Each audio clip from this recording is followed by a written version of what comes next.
Well, I'm delighted that I'm going to be catching up with David Ashford, and this is a delight because obviously we normally get our quick segment with you. I ask my question, you say, I've already answered that, move on, nothing to see here, you know what I mean. David, thank you for joining us though, because seriously, lots of people have written in asking questions, and it is quite hard in those press conferences every day to deal with everything, to say the least, and people have their own opinions how they're all going.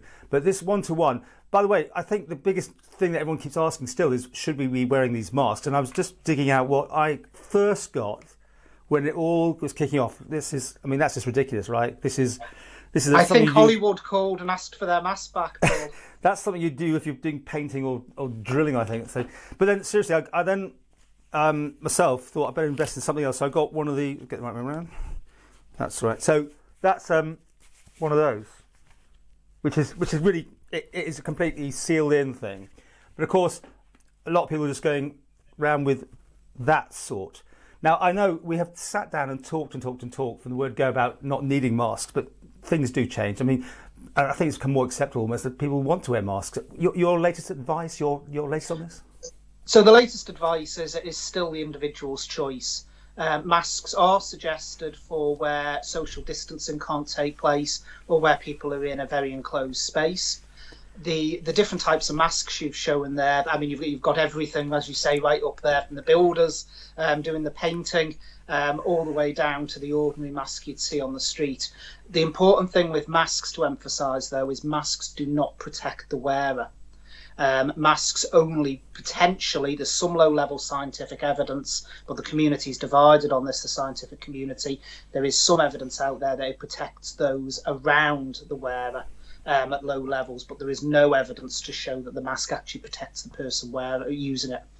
Yeah, but if you're getting on a bus, I mean, I take that we're not over like London yet and the tube situation, but does it not give some sort of peace to people to think that, well, I've got myself covered, I'm not either transmitting or receiving it?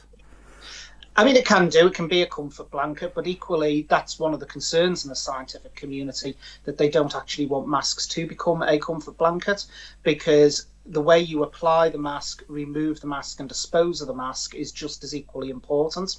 So, for instance, we know the studies that show that a human on average touches their face about 16 times an hour. If you touch the mask with your hands and you, for whatever reason, manage to get the viral load onto your hands, then you've actually infected that mask.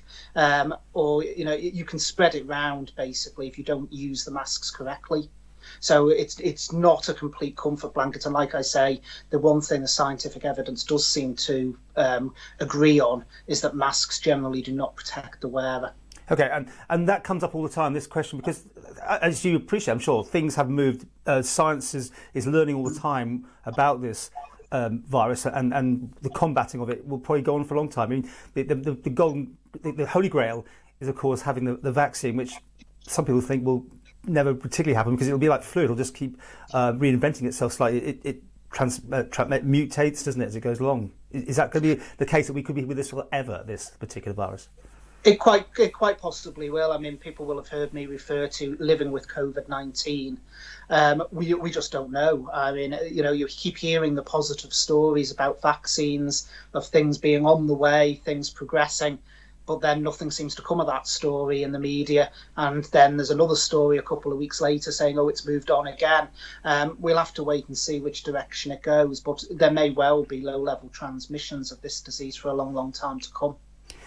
I think I was one to ask you about the testing kit, and you said you were on the NHS England sort of batch, and obviously they've got millions and millions of people, David. We will be so far down this level when these things come available. Do you actually believe we'll get any in the near future that you can at least find out who has had the virus?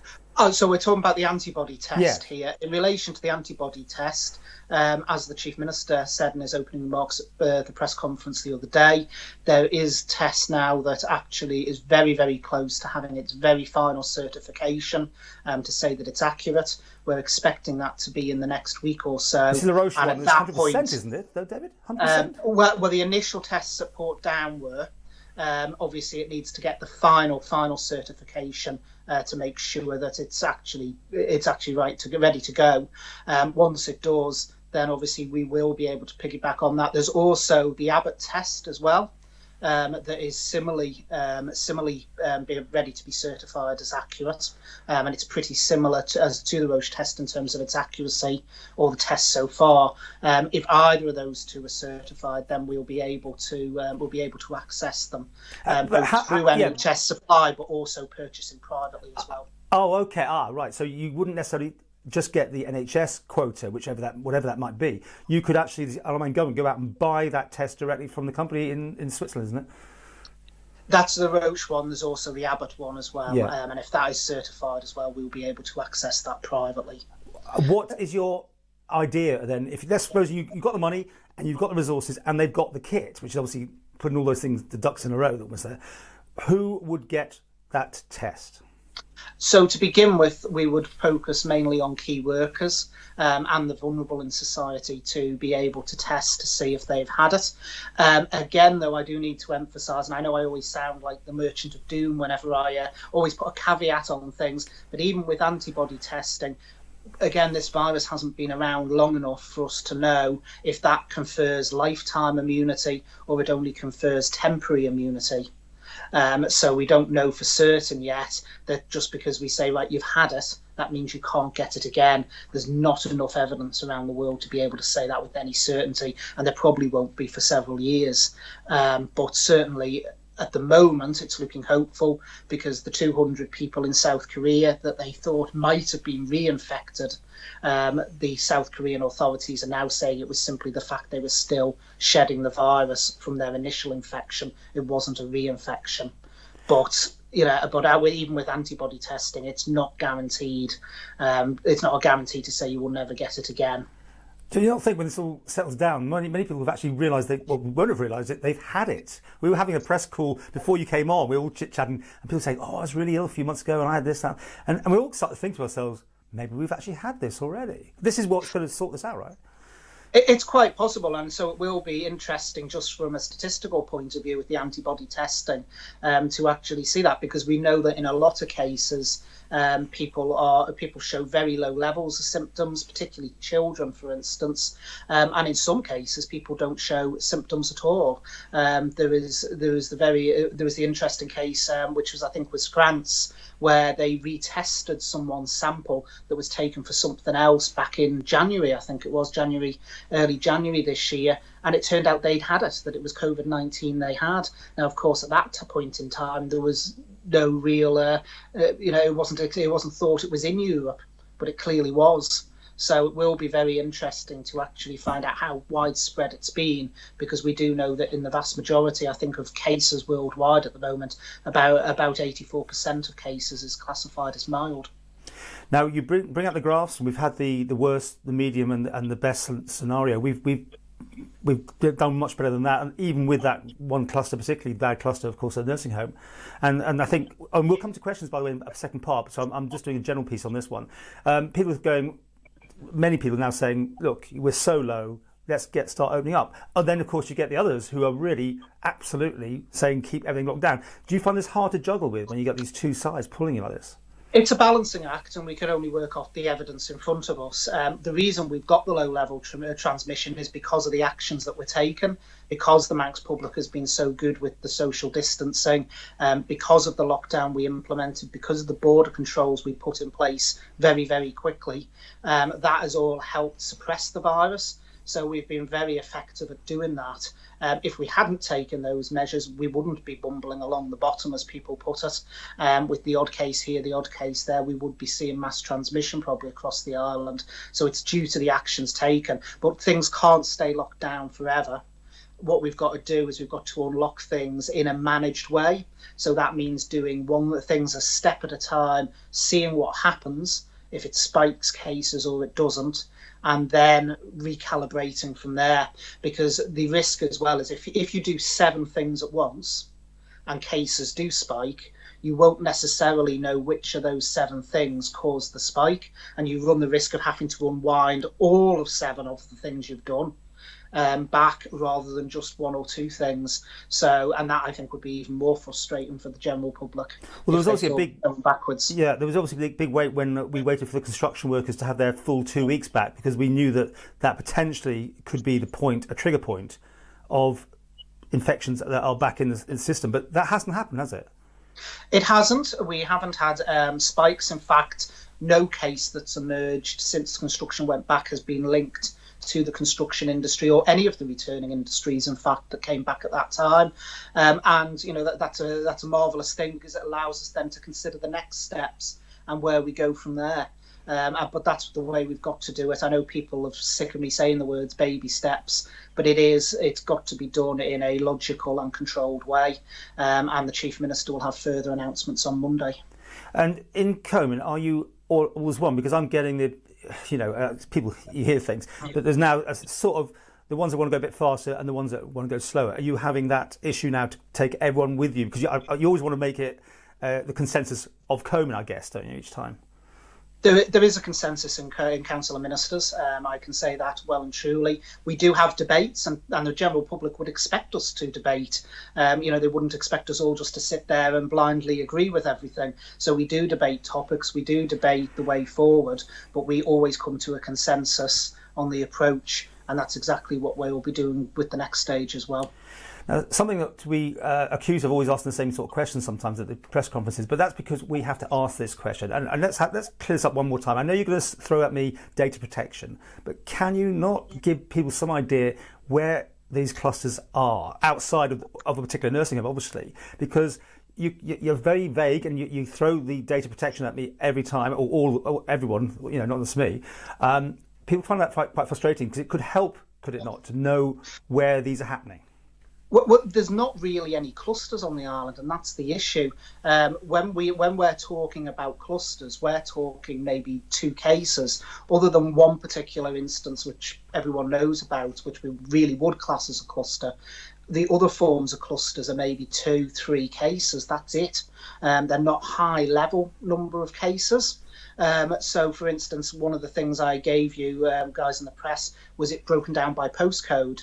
Now, the IM2 postcode obviously sees quite a high level of number of cases, but then we've got to remember the IM2 postcode is also the most inhabited, the most urban postcode. So when you balance those things off, we're not really seeing clusters. So when we see I think the problem sometimes is the language we pick up is from the TV from other countries. So, for instance, when you turn on BBC News or ITV News, you hear them talking about clusters in the UK, clusters in the northwest of England, but they're talking, thousands of cases in those clusters.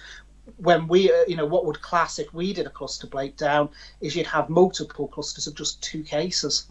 Okay, but why do I have to ask, and again, not just me, sometimes it's me that always says, where did this case come from? Is it in a nursing home? Is it in the community? Why do we have to ask that? And I'm asking this on behalf of people who watch us asking you this question. Why don't you just be more, I was going to say open, but that's probably too big a word, but just give us more details in the first place rather than having to keep pulling things out from you like this. Well, when it's a general community case, I'm exceptionally limited on what I can say. In fact, I think this week, on 2 occasions where you've asked me the well-trained question, literally all I've been able to say is it is a case in the community, because I can't give anything patient confidentially wise that would identify the individual. So I can't name their place of work, I can't name where they've been, particularly if it's one sole case. If you had multiple cases that were from the same area and from the same background, then I could release more data, because obviously I'm not identifying an individual. But literally, if it's just a general community case, I can't release anything. Well, the Abbott Wood, you didn't say anything for a long time. It was eventually extracted almost, and then I put you this other case from another nursing home which you didn't want to name, which we both know.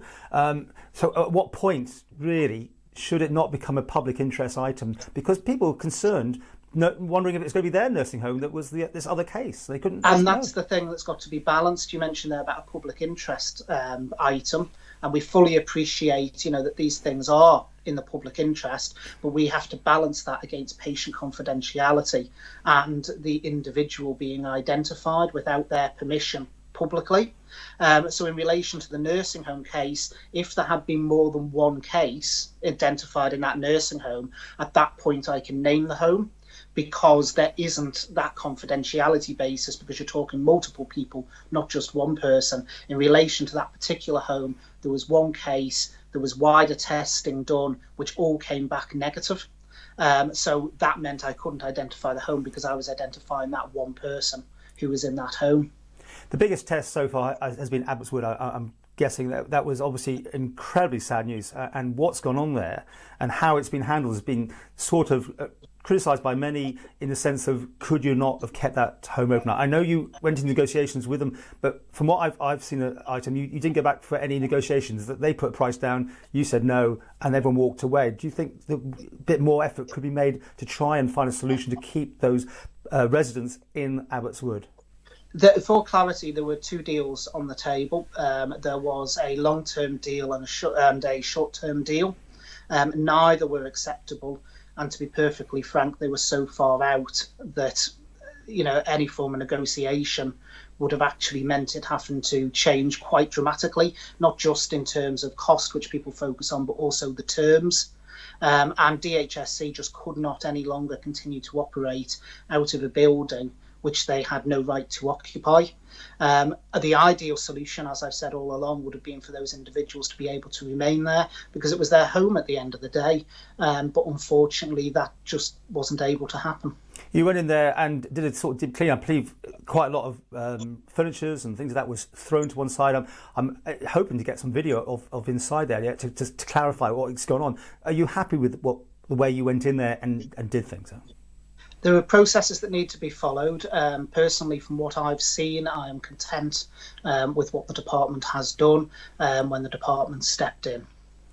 Now, let's moving on to emergency powers. You got some more, and everything is wonderful because you can do quite a lot under that scheme. But this can't go on forever. Surely you now have to bring an end to this because we're not having any more particular cases. Well, the odd one, but do you personally want to see an end to this as well? Well, as I've said constantly, there has to be a point where obviously we exit out of the emergency.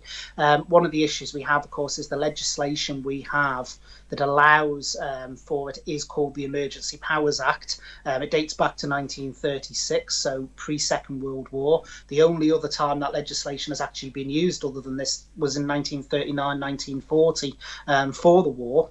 And the way it works is there has to be a proclamation from the governor saying there's a state of emergency, which does allow for health emergencies as well. And it's that proclamation. So that's why we're calling it a state of emergency. But it's a legislative tool that then allows regulations to flow from it. Those regulations are temporary. Once the emergency ends, all those regulations fall away. And that is the thing that we'll have to look at very, very carefully about how we extract. Because if we just end the state of emergency, all those regulations, unless the regulations are approved by TIML to continue for 6 months, fall away. And there's some regulations, like for instance the ones postponing the local elections, which we want to postpone to May next year, that we actually want in longer than 6 months because it's more than 6 months to May next year. Okay, but things like the 40-mile-an-hour speed limit was done because to stop accidents. Well, Nobles is running pretty empty from all accounts outside of what you locked everything down for this. It hasn't happened now. People allegedly aren't fully utilised, let's put it that way, there, and you've got this 40-mile-an-hour limit. Do you think that would show an easing immediately just to put that up, for instance, or get rid of it? Well, the first thing I need to say, and I just want to pick up on there, is to say that staff in Nobles are fully utilised with their duties. They're not stood around with nothing to do. All of the staff across DHSC are still flat out because they've got other duties to be taken care of with COVID-19. The reason the speed limit came in wasn't just to relieve pressure on the staff, it was because a lot of the staff have transferred to other duties in the frontline fight, so including contact tracing, things like that. So I just need to emphasise they are all still flat out. There's not people sat around twiddling their thumbs. But equally, emergency regulations, they change. they adapt. In fact, a lot of the regulations we're putting through at the current time are regulations amending the existing regulations. So the prohibition on movement regulations, for instance, when we were in lockdown, you couldn't leave your house except for 3 or 4 specified reasons. The prohibition on movement regulations, I think we're up to amendment number 5 order, amendment number 5 order now, because the number of things that people can leave their homes for has increased, so the orders continuously get amended. So it's not about introducing an emergency order and it stays there forevermore until the emergency is over. Even within the emergency period, those regulations are changing. So do you want to enter 40 mile an hour or not? I think at the moment it's wise to keep it in place. Obviously, at some point that will fall away and normal service will be resumed, so to speak. But I think from the time being, from my point of view as Minister for Health and Social Care, it is wise to have that in place for the time being. And elective surgery, any signs of that then? Because I got the impression, that there were areas the hospital wanted to do something, but it was outside their scope, so they haven't been able to do anything, but wanted to. Am I wrong in getting that view then? No, there's staff that obviously want to get back to normal. They want to get back to their normal duties. We are working up ways of turning it on. But the thing we've got to remember is, as I say, all the staff have been transferred to the front line of COVID in many areas. Now, it's not just turning back on a clinic, it's transferring those staff back. So if we get the capacity back into the clinics, into elective surgery, that means reducing the COVID capacity elsewhere. And it's about a balancing act and making sure that we've got staff in the right place, that if we did see a spike of cases, we can still manage to cope. Because we had to do a lot of changes in health and social care around capacity, around obviously having Newlands available, being able to staff that. If we start transferring staff back too early and we see a spike in cases, then we've got to try and unravel things and go back to where we were. So again, it's about a balancing act and doing things step by step. But I'm hoping that I will be able to make announcements this coming week in relation to certain health services returning to normal. Okay, one question I got often asked is about the ICU and ventilators. What is our very latest? How many, and in general, how many people are being treated at the moment in the Nobles Hospital system? Right, so we have no COVID patients within the ICU. In terms of hospital, we currently, as of last night, had 9 COVID patients within the hospital. On ventilators, any?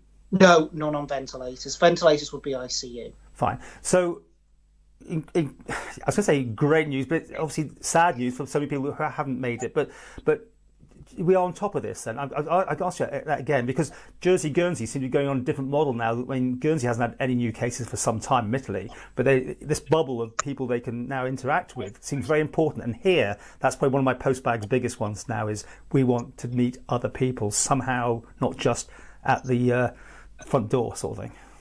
Yeah, and there is social pressures around that. We need to unwind things slowly. As the Chief Minister's alluded to at the press conference on Thursday, he'll be making further announcements on Monday around that space, around gatherings, etc. And we will be moving forward. But what we've got to remember as well is, I know people keep referring to the bubble, but the bubble's different depending on which country you look at. It doesn't seem to be one worldwide model. A lot of jurisdictions have gone down the route of households pairing, but that brings problems in itself, because it means one household can pair with another, and that forms a bubble. But if, for instance, you've got children, which grandparent do you choose? You might have 2 sets of grandparents. Which household do you actually choose to pair with? Or which set of parent do you choose to pair with? It can cause its own social issues, and some of the jurisdictions that have actually introduced bubbles are now beginning to realise they're not quite as easy as perhaps they first thought. Do you accept we still have to have some cases, in the sense that we need to get people through this and out the other side, because of this vaccine, where we started this whole conversation, may not yet be around the corner for some time? Yeah, I mean, I've spoken on this before as well about eradication, and it's just not going to happen realistically. The only way you're going to eradicate something like COVID-19 is with a mass vaccine. There will be low levels of cases, but what's important is, particularly with the way we know this virus spreads, is protecting those who are vulnerable, but equally trying to keep that case number as low as possible and spread it out. Okay, well, we're going to have another part with some questions, although I think I've touched on a lot of them already, but these are individual cases, but I know you won't give individual answers. Just finish with, how are you coping? I mean, you're in front of the press every day. This is something that clearly is really, you are the focus of this. How are you handling it, and are you okay? Well, I've got the odd thing on, Paul, as you might say, but I'm personally, I am absolutely fine. It's an interesting time. Certainly, when the Chief Minister offered me the job, he didn't mention anything about worldwide pandemics in the job description. But no, personally, I'm absolutely fine, and I'm trying to rise up to the challenge as best I can. Obviously, I'm human like everyone else. There will be missteps along the way, I'm pretty certain. But hopefully, on the whole, I'm rising up to the challenge. Well, people sometimes think I'm being aggressive when we talk, and it's just the way we just do that anyway. It's unfortunate we don't normally see each other as in person. But do you get something out of the press conferences, or do you, and the whole process? I mean, it is going to fall on you, and especially when it all finishes, there's going to be reviews galore into this whole thing, isn't there? I'm sure there will not be short of committees looking into things once this is over. I think that'll be the next busy thing, is me appearing constantly before committees around how it was handled. The press conferences, I think, are exceptionally important, because it's a chance every day to get the message across to people. So, straight to the public, but also, from the input from you guys. I know there's been some criticism publicly around the press, but it's not easy to come up with different questions every single day and to put those questions across. I fully recognise that. I think the engagement is very, very important. And I always point out that also the scrutiny from the press. It is a press conference. That's my point. It's not just a press. You just delivering a speech. Yeah. That's the whole point of these things. Well, thank you, Dave, for this part. And if you ever want to borrow a mask, just let me know. I think I've got a spare one. Well, I think Hollywood might pass on Robert De Niro's phone number for his next film, I think, if he needs to borrow it from you, Paul.